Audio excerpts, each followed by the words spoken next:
Hey, what's up? Top of the evening, ladies and gentlemen. Welcome back to another in-depth review for Friday Night Smackdown for 25th, 2024. We had so much kicked off when it came to the land of the Blue brand, but the road towards Crown Jewel, with everything that kicked off, including starting off with things kicking off in New York City, with Randy Orton calling out Triple H when it came to he wanted to set a match against Kevin Owens. Triple H went into the full details about everything, including Randy Orton's previous injuries. And of course, where Orton said you should know him better than anyone about the grit and grind of how things work out. Somebody messes with you, you handle your business, go from there. So Triple H pretty much told him to take things calm, cool, collective, take care of himself, and more importantly, take one step at a time. And he made it official to have Randy Orton versus Kevin Owens for a match, which was going to be not only a banger, but more importantly, it's going to deliver and more entertaining. We kick things off with the first match of the night. We got Carmelo Hayes versus Andrade with special guest referee when it comes to the United States Championship, LA Knight, the series finale of the Game 7 series. They broke down very quickly. It ended up being a no contest, and more importantly, but it was a fun one when it came to everything that took place. But of course, LA Knight ended up hitting that BFT on both competitors, ended up leaving and celebrating with the crowd after the no contest. Then we go over to a clip of Tiffany Stratton and Nia Jax pretty much talking about how things had implemented when it came to Naomi and so many other different things, including Candice LeRae, who was going to be her official opponent. And Candice LeRae tells Tiffany that she can stay there, but she will handle Naomi and take care of business, as she did last week in a tag team match and got the pinfall victory with the prettiest moonsault ever. Similar to that, but kind of like the night is backstage with Nick Aldis. He's asking what was all that. LA Knight says that he wanted to make sure that he was importantly in part of the center of attention, and now he is making a triple threat match against both Andrade and Carmelo Hayes at Crown Jewel. As it officially is going to be LA Knight, Andrade, and Carmelo Hayes. Hopefully they go ahead and give this to Carmelo Hayes to become the new United States champion. We switch the gears over to the women's division. We got Naomi and Candice LeRae in singles action, as Candice LeRae has Indy Hartwell in their back pocket as being her valet for tonight's actual match. But more important, things really picked up in a high gear manner when it came to everything that went across the board. It was a great match, but Naomi was able to secure the victory after hitting up a modified full Nelson, and she got the cover for the 1, 2, 3. And it was a solid match. Out of the overall of the match, I'll give it maybe a 3.8 out of 5 stars. Kept me high entertained, kept me highly invested, and I enjoyed the course of how everything was smooth sailing. Then we get to the big face-to-face off. The WWE Undisputed Champion and the World Heavyweight Champion in the same ring at the same time.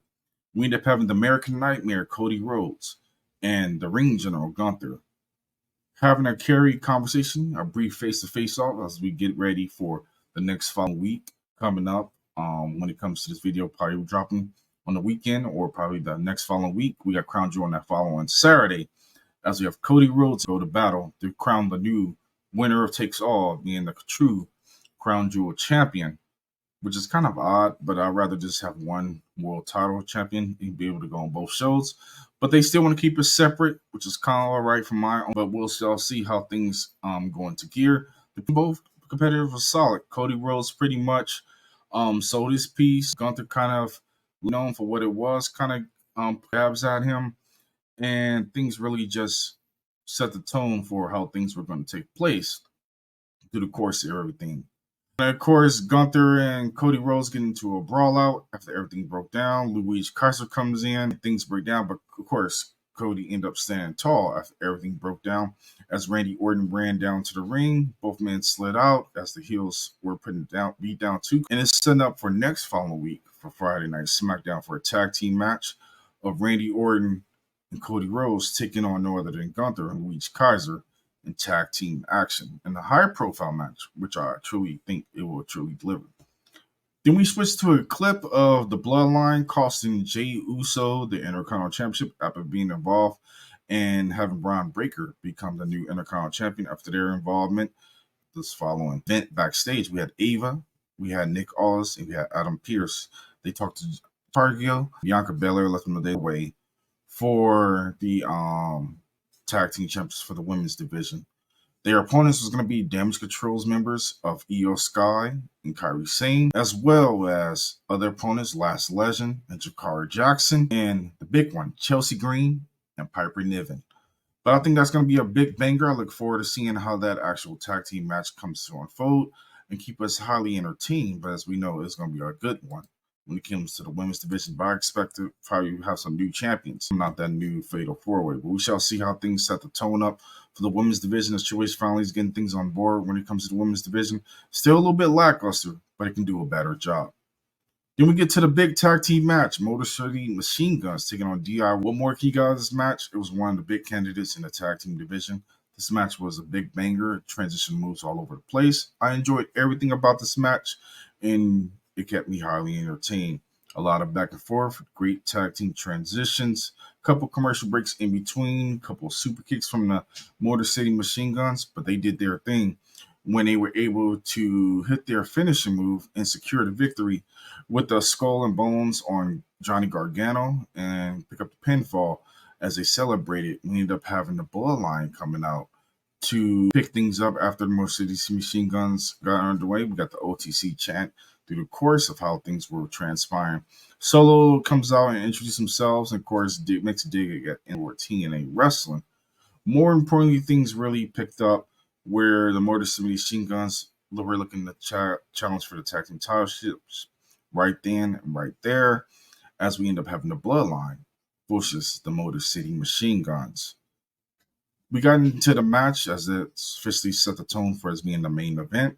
A lot of back and forth, a lot of great tag team action through the course of this match. The Motor City Machine Guns were able to get the victory after the Civil War picked up with the Bloodline. Jey Uso got involved, Jimmy Uso got involved, and the OTC took care of business as well.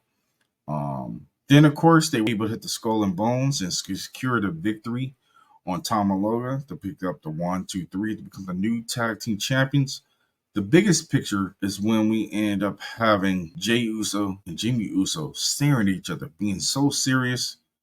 They hug each other, and Roman Reigns looked from the entrance ramp, looking kind of confused. But the Usos are officially back on page. But we shall see the original Bloodline, the real ones, come back into the fold of things and being a true dominant force as they go to battle with the new Bloodline when it comes to being set up for Crown Jewel, most likely. Chime down and let me know what you guys are feeling about this video. Appreciate you guys coming through. Until the next episode, I'll catch you guys later. Peace.